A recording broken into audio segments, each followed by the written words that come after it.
എല്ലാ വീട്ടമ്മമാർക്കും രാവിലെ എണീറ്റ് എന്താ ഉണ്ടാക്കുക എന്ന് എഴുതിയിട്ടുള്ളൊരു ടെൻഷനാവില്ലേ. അപ്പോൾ അതിനെ പറ്റി പെട്ടെന്ന് ഉണ്ടാക്കിയെടുക്കാൻ പറ്റിയൊരു കറിയാണ് കേട്ടോ. ഇതൊന്ന് ട്രൈ ചെയ്ത് നോക്കിയിട്ട് ഞങ്ങൾ. അപ്പോൾ നമുക്ക് നോക്കിയാലോ. അപ്പോൾ അതിന് വേണ്ടിയിട്ട് ഞാൻ ഒരു 2 കപ്പ് ഗ്രീൻ പീസ് വെള്ളത്തിൽ കുതിർത്തെടുത്തതാണ്. ഇത് ഞാൻ മുളപ്പിച്ചതാണ്. മുളപ്പിച്ചെടുക്കണമെന്ന് യാതൊരു നിർബന്ധവും ഇല്ല കേട്ടോ. അപ്പോൾ അതിനൊരു പൊട്ടാറ്റോ, ഒരു ക്യാരറ്റ്, ഒരു സവാള, പിന്നെ ഒരു 2 പച്ചമുളക്, അത്രയാണ് കേട്ടോ വെജിറ്റബിൾസ് ഇതിലേക്ക് എടുക്കുന്നത്. എന്നിട്ട് ഞാൻ കുക്കറിലാണ് ഉണ്ടാക്കിയെടുക്കുന്നത്. അതുകൊണ്ട് തന്നെ പെട്ടെന്ന് റെഡി ആവും കേട്ടോ. അപ്പോൾ അതൊക്കെ ഞാൻ ഈ കുക്കറിലേക്ക് ചേർത്ത് കൊടുക്കുന്നുണ്ട് കേട്ടോ. വെജിറ്റബിൾസും ഗ്രീൻ പീസും ഒക്കെ ചേർത്ത് കൊടുക്കുന്നുണ്ട്. പിന്നെ ഒരു 1.5 ടീസ്പൂൺ ഇഞ്ചി വെളുത്തുള്ളിയുടെ പേസ്റ്റ് നിങ്ങളുടെ കയ്യിലുണ്ടെങ്കിൽ ചേർത്ത് കൊടുക്കുക. അതൊന്നും കൂടെ ടേസ്റ്റാണ്. ഇനി ഇല്ലെങ്കിൽ അങ്ങനെ ഉണ്ടാക്കാം കേട്ടോ. അപ്പോൾ അത് ഇട്ടെടുത്തിട്ടുണ്ട്. ആവശ്യത്തിന് ഉപ്പും പിന്നെ ഒരു 1.5 ടീസ്പൂൺ മഞ്ഞൾപ്പൊടിയും കൂടെ ഞാൻ ഇതിലേക്ക് കൊടുക്കുന്നുണ്ട് കേട്ടോ. പിന്നെ ആവശ്യത്തിന് ഒരു 2 കപ്പിൻ്റെ അടുത്ത് വെള്ളം ഞാൻ ചേർത്ത് കൊടുക്കുന്നുണ്ട്. കൂടുതൽ വെള്ളം വെക്കരുത്. ഇതിന് വേവിക്കാൻ വേണ്ടി ആവശ്യത്തിനുള്ള വെള്ളം മാത്രം വെക്കുക കേട്ടോ.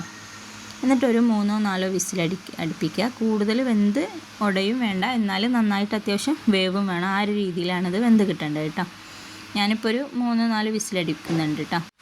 ഇപ്പോൾ ഒരു 3 വിസിലായപ്പോൾ തന്നെ നമ്മുടെ ഗ്രീൻ പീസൊക്കെ നന്നായിട്ട് വെന്തിട്ടുണ്ട്. നമ്മൾ വെജിറ്റബിൾസൊക്കെ നന്നായിട്ട് വെന്തിട്ടുണ്ട് കേട്ടോ. കൂടുതൽ ഉടഞ്ഞു പോയിട്ടൊന്നുമില്ല.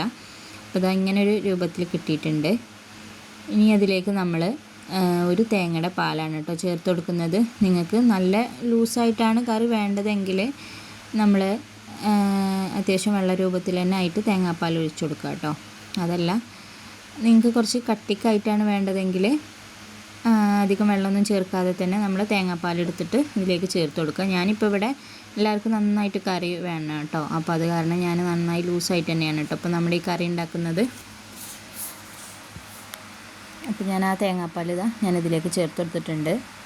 അപ്പോൾ നിങ്ങൾ അതിനനുസരിച്ചിട്ട് ചേർത്ത് കൊടുക്കുക കേട്ടോ.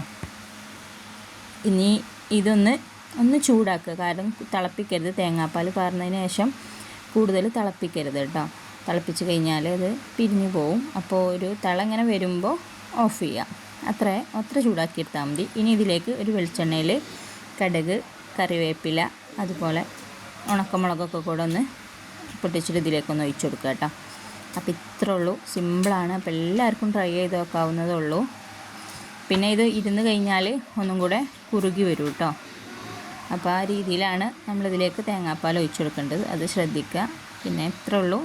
അപ്പോൾ എല്ലാവരും ഇത് ട്രൈ ചെയ്ത് നോക്കുക. ഇത് നമ്മുടെ അപ്പത്തിൻ്റെയും ഇടിയപ്പത്തിൻ്റെയും പിന്നെ നമ്മുടെ സാധാ ദോശയുടെ ഒക്കെ കൂടെ നല്ലൊരു കോമ്പിനേഷനാണ് കേട്ടോ. മക്കൾക്കൊക്കെ ഇഷ്ടമാവും. ഇവിടെ എല്ലാവർക്കും ഇത് ഭയങ്കര ഇഷ്ടമാണ് കേട്ടോ. കാരണം ഇത് എരിവൊന്നും ഇല്ലാത്ത കാരണം മക്കൾക്കൊക്കെ കഴിക്കാനും ഒക്കെ ഭയങ്കര ഇഷ്ടമാണ്. അപ്പോൾ എല്ലാവരും ഇത് ട്രൈ ചെയ്ത് നോക്കുക. ഇഷ്ടമായാൽ ഷെയർ ചെയ്യുക, ലൈക്ക് ചെയ്യുക, സബ്സ്ക്രൈബ് ചെയ്യുക. അപ്പോൾ എല്ലാവരും ഇത് ട്രൈ ചെയ്ത് നോക്കുക.